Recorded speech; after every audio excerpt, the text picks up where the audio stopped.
Good evening. Please join me in welcoming everybody for King's Board of Education work sessions this evening. Let's start with our Pledge of Allegiance, please.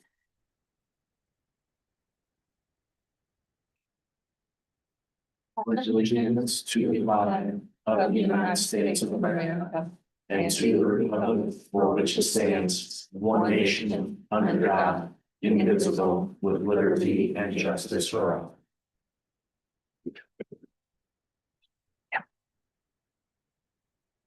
Mr. Morrow, can you please take the roll? Ms. Phillips. Here. Ms. Cowan. Here. Mr. Belfrom. Here. Ms. Groff. Here. Mr. Skrull.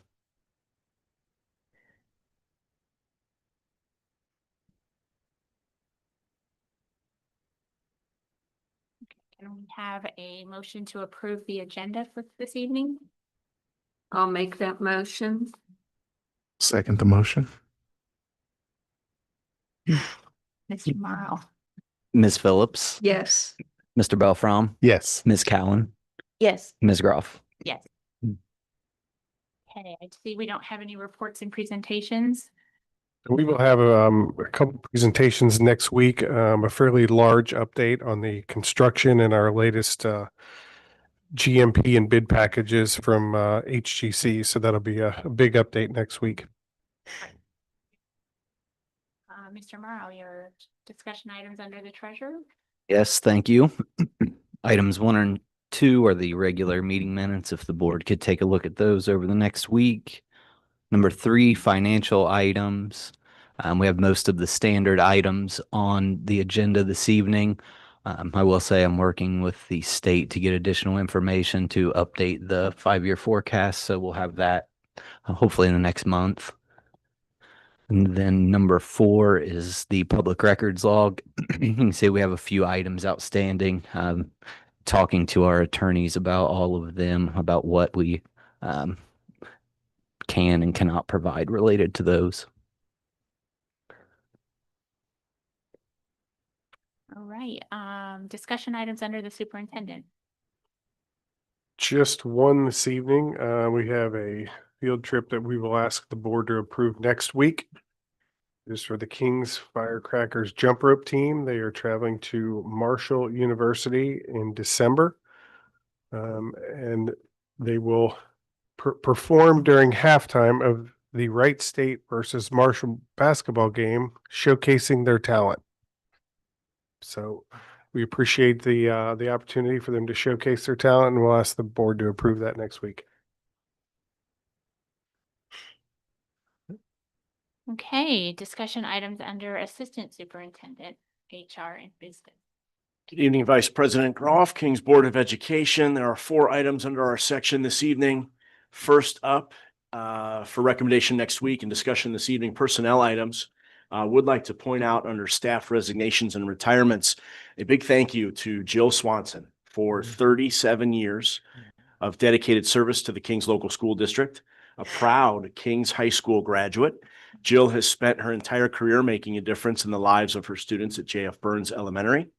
Even in the later stages of her career, she continued to look for new and creative ways to reach her students. Her commitment and care made a lasting difference for countless children and families. Congratulations, Jill, on a well-earned retirement.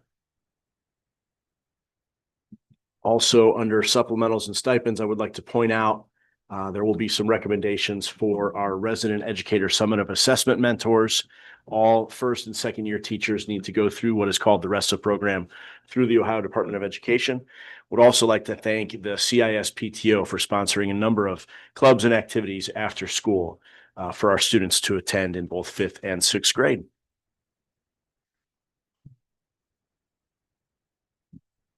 There are no questions. I'll pass it along to Mr. Lucky. Mr. Spinner. Just a couple items to go through. You'll see the new high school OFCC submission.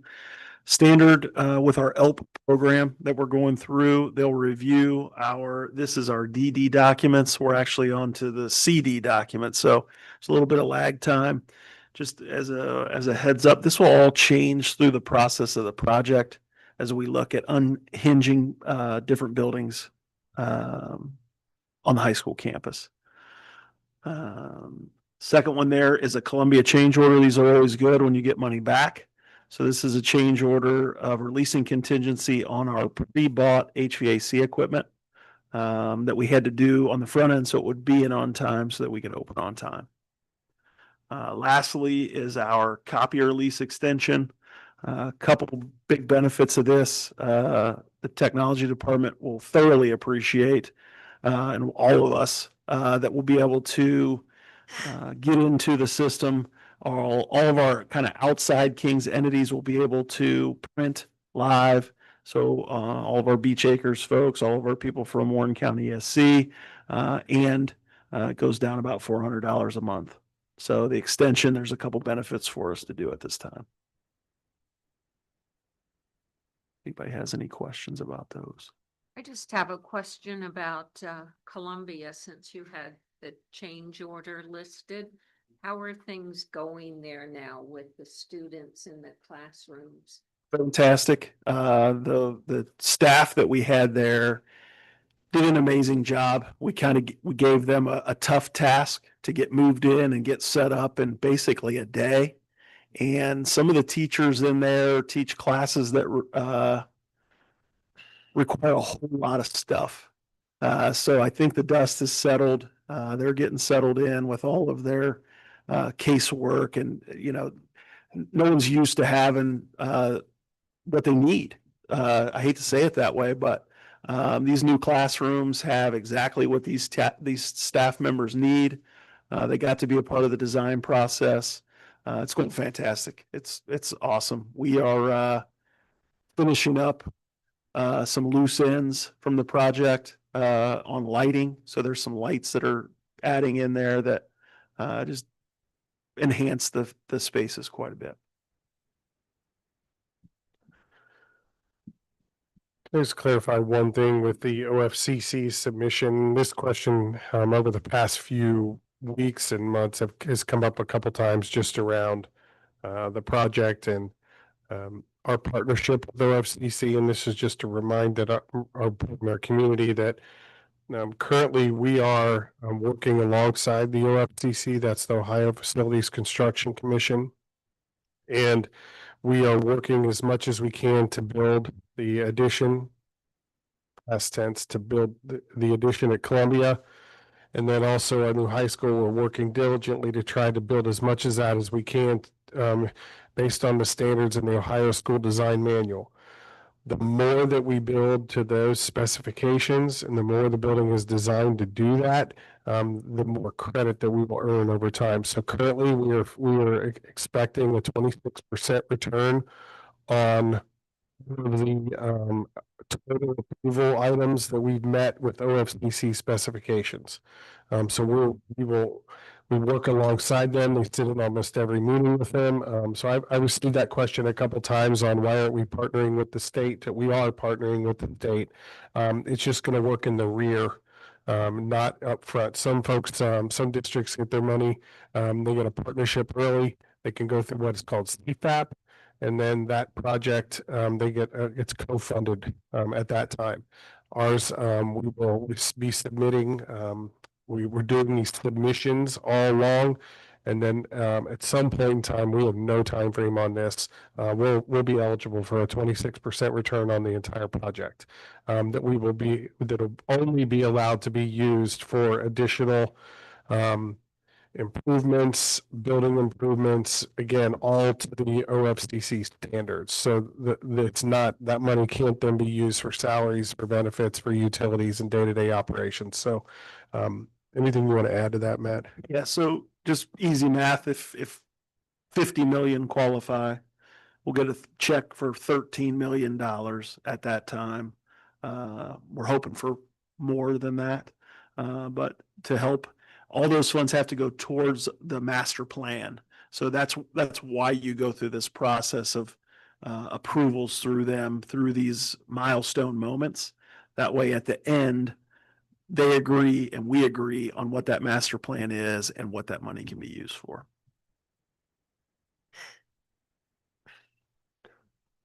Thank you for clarifying that. I was just gonna point out, because you do a great job as vice President Groff of putting out these savings. That's $400 a month over a 42-month extension. So what's that? A little under 17,000, Mr. Morrow? Saving, Sounds right. yeah. So I just wanted to point that out, the community, past the election cycle, but this administrative team is still continuing to find places to save on cost for the district. So may seem insignificant to some, but every penny matters. Absolutely. Thank you. Yeah. Hey, discussion items under Assistant Superintendent of Educational Programs. I don't see any, but do you have any? Okay, thank you. And then any items presented by the board? I have two things. The first thing, I just wanted to double check that I have our next meeting on next Tuesday, but we'll be coming back from the OSBA convention. Is it still next Tuesday? That's what's on my calendar. It is still next Tuesday, correct? Yeah. Okay, Pull it. I Yeah, just wanted we- to confirm. Yes. And then the other thing, I just wanted to thank the community for their engagement and involvement during the election season. For everyone who got involved, who had discussions, who came to discussions, who voiced their opinion regardless of which side you were on. Democracy works when we all participate. So however everyone voted, thank you for participating. We appreciate it and know that we heard you. So thank you. That's it. Thank you. I also want to give a shout out to Bryce Blanton today. Happy Veterans Day to all of our veterans across the district and the community and county and state, both serving and retired. He did an excellent job going to each and every school, putting together those videos, posting them on all of our social media outlets in amazing time.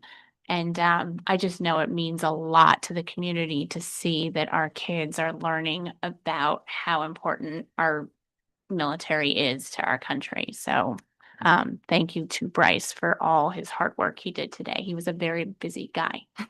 Yeah. Anything else? Okay, can I have a motion to adjourn our meeting? I will make that motion. I'll second the motion. Ms. Cowan, Yes. Mr. Belfrom, Yes. Ms. Phillips, Yes. Ms. Groff. Yes.